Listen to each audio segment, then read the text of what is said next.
भैया, एक कप चाय देना और पानी भी देना।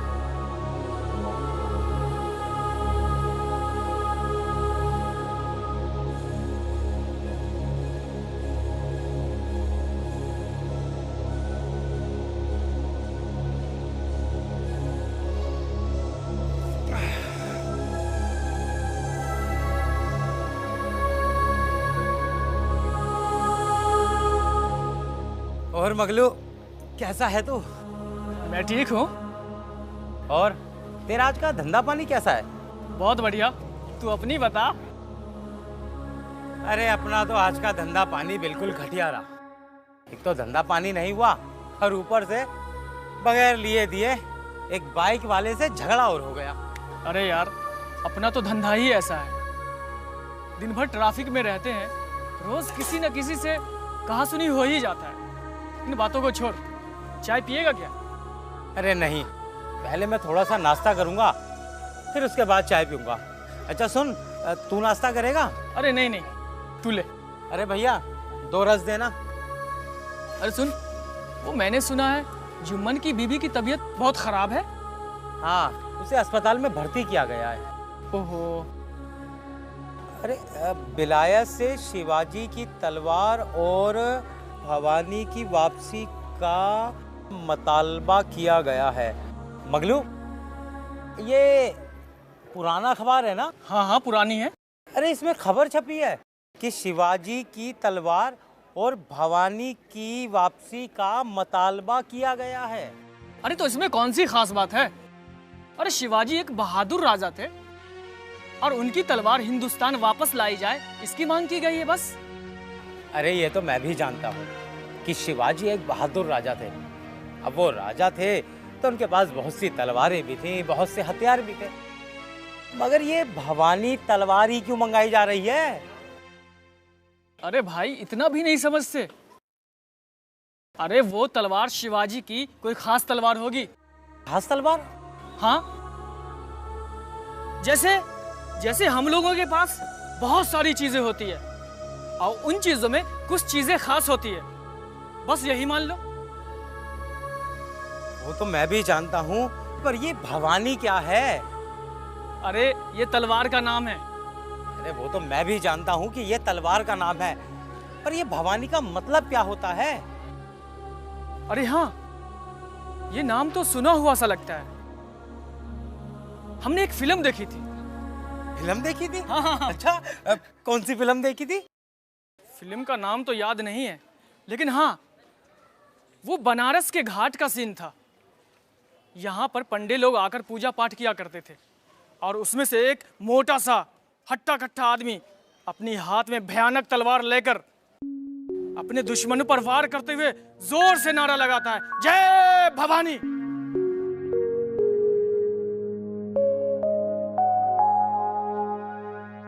पर ये भवानी का क्या मतलब है? देख भाई, जितना मुझे पता था मैंने तुझे बता दिया। अब बेकार की बातें मत कर। अच्छा, मैं जाता हूँ। ठीक है, शाम को मिलते हैं तो बात हाँ करते मिलेंगे हैं। मिलेंगे। भवानी का मतलब तो समझ में नहीं आया।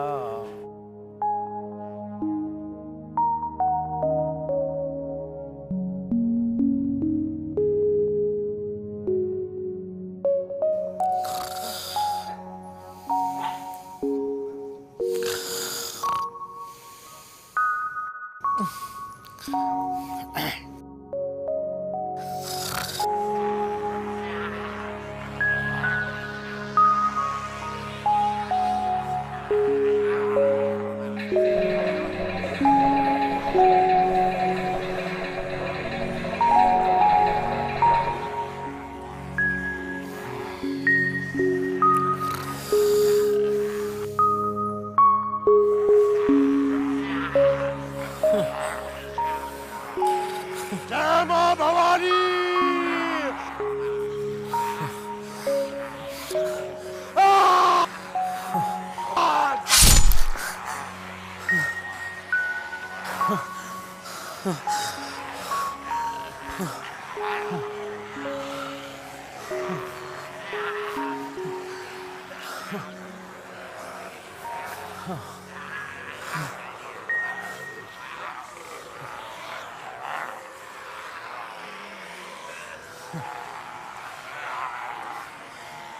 या अल्लाह, ये कैसा ख्वाब था और इस ख्वाब का मतलब क्या है?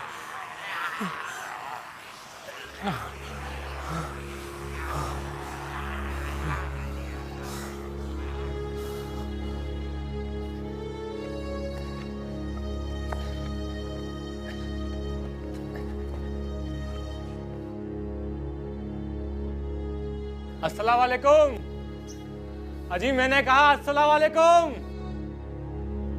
अरे जमाल मियाँ, वालेकुम अस्सलाम। आओ आओ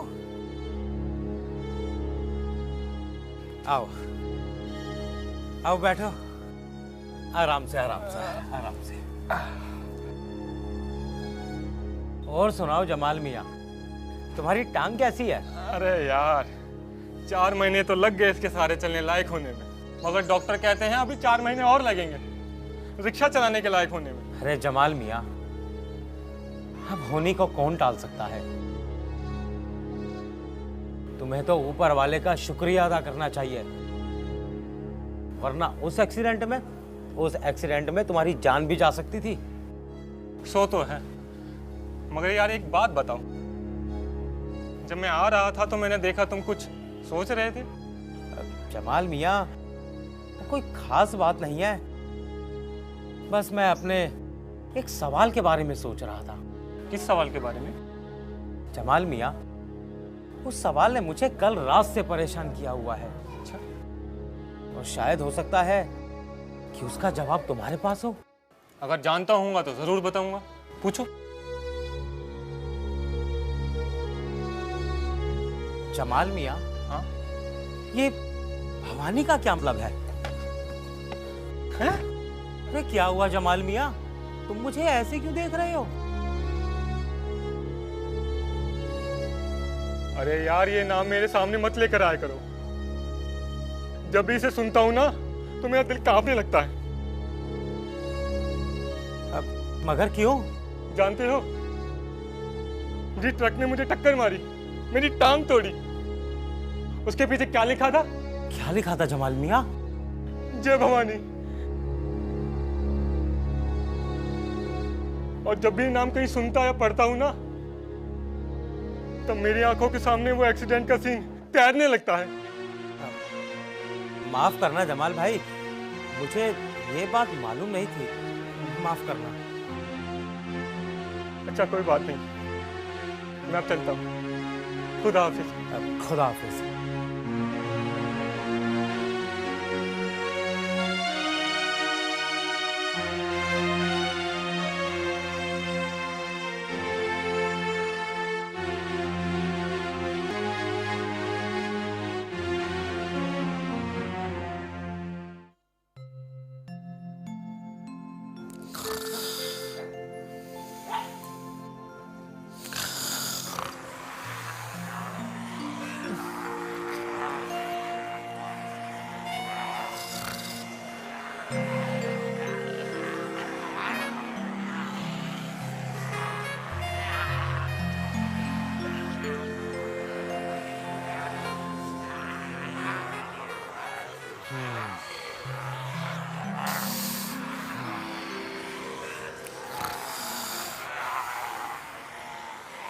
जय मां भवानी।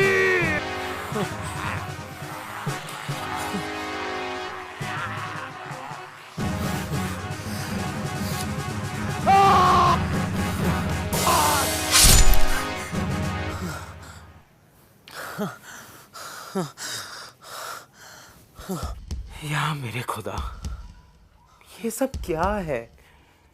मुझे ये सपना फिर से क्यों आया?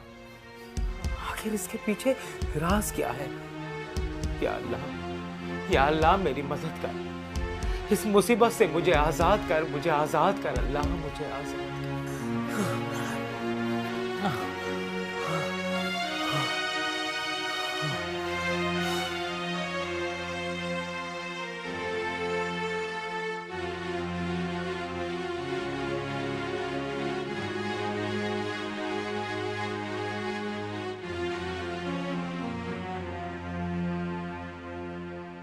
अब ये बता, तूने मुझे यहाँ क्यों बुलवाया? अरे इसीलिए बुलवाया क्योंकि तेरी वजह से मेरी जान मुसीबत में आ गई है। अरे मेरी वजह से तेरी जान मुसीबत में आ गई? हाँ। अरे क्या बक रहा है तू? अरे मैं बिल्कुल सही कह रहा हूँ। याद है 4 दिन पहले यहीं इसी जगह पर, अरे तुझसे मैंने वो भवानी के बारे में पूछा था। अरे हाँ हाँ याद है, अच्छी तरीके से याद है। और तूने मुझे वो एक फिल्म के सीन के बारे में भी बताया था। हाँ कहा था, एक आदमी अपनी हाथ में तलवार लेकर अपने दुश्मनों पर वार करते हुए जोर से नारा लगाता है, जय भवानी। अरे वही सीन रोजाना मेरे ख्वाबों में आता है। ये क्या कह रहा है तू? तेरा मतलब है वो सीन तुम्हारे ख्वाबों में बार बार आता है? अरे मैं बिल्कुल सही कह रहा हूँ, पिछली 3 रातों से वो सीन मेरे ख्वाबों में आ रहा है। अरे यार मुझे तो कुछ अजीब सी बात लगती है। मुझे लगता है कुछ गड़बड़ है। अरे मुझे भी यही लगता है कि ये कोई दिमागी बीमारी है। अरे नहीं नहीं, ये दिमागी बीमारी नहीं है। तो फिर क्या है? अरे नहीं, मुझे तो लगता है तुम्हारे ऊपर कोई बुरे साये का असर पड़ रहा है। अरे ये क्या कह रहा है तू?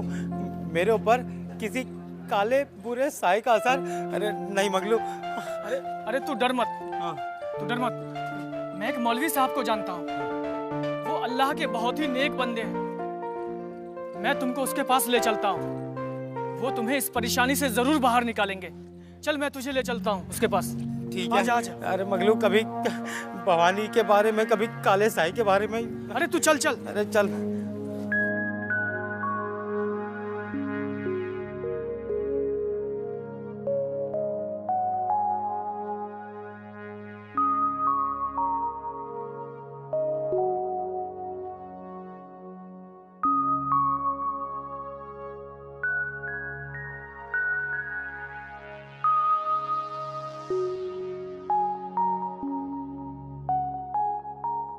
तो मौलवी साहब, मैं ये जानना चाहता हूँ कि मेरे ख्वाब का मतलब क्या है?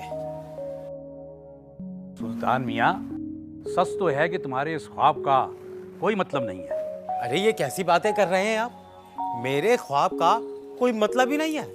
दरअसल मगलू ने जो तुम्हें कहानी सुनाई है, उसने तुम्हारे दिमाग पर ज़्यादा ही असर कर दिया है और तुम्हारा दिमाग उस कहानी को ख्वाब की सूरत में दोहराया। लेकिन मौलवी साहब, अगर ये ख्वाब मैं सिर्फ एक बार देखता तो मैं इसे नजरअंदाज कर देता, मगर पिछली 3 रातों से मैं यही ख्वाब देख रहा हूँ। अरे मैं क्या करूँ मौलवी साहब, मुझे बचा लो। जैसा कि तुमने बताया, जब पहली बार तुमने ख्वाब देखा तो तुम बहुत घबरा गए थे। अरे मौलवी साहब, मैं तो इतना घबरा गया कि मैं रात को सो भी नहीं पाता हूँ। दरअसल तुम्हारे दिलो दिमाग में उस ख्वाब का असर ज़्यादा होता जा रहा है और इसका नतीजा ये है कि ख्वाब बार बार आ रहा है। मौलवी साहब, मुझे तो ऐसा लगता है कि इसके ऊपर कोई बुरे साये का असर है। नहीं, ऐसी बात नहीं है। अरे मौलवी साहब, अरे कुछ तो कीजिए। अरे मुझे इस मुसीबत से बचा लीजिए। मौलवी साहब, जब रात होती है तो मेरा दिल घबराने लगता है और जब मैं बिस्तर पर लेटने जाता हूँ तो मैं डर के मारे आंखें भी मूंद नहीं पाता हूँ। मैं क्या करूँ मौलवी साहब, मुझे बचा लो मौलवी साहब। फिक्र मत करो, इंशाअल्लाह सब ठीक हो जाएगा। मैं तुमको ताबीज़ देता हूँ, इस ताबीज़ को अपने बाजू पर बांध और फिर चारों कुल पढ़कर अपने बदन पर फूंक लेना। ये लो ताबीज़।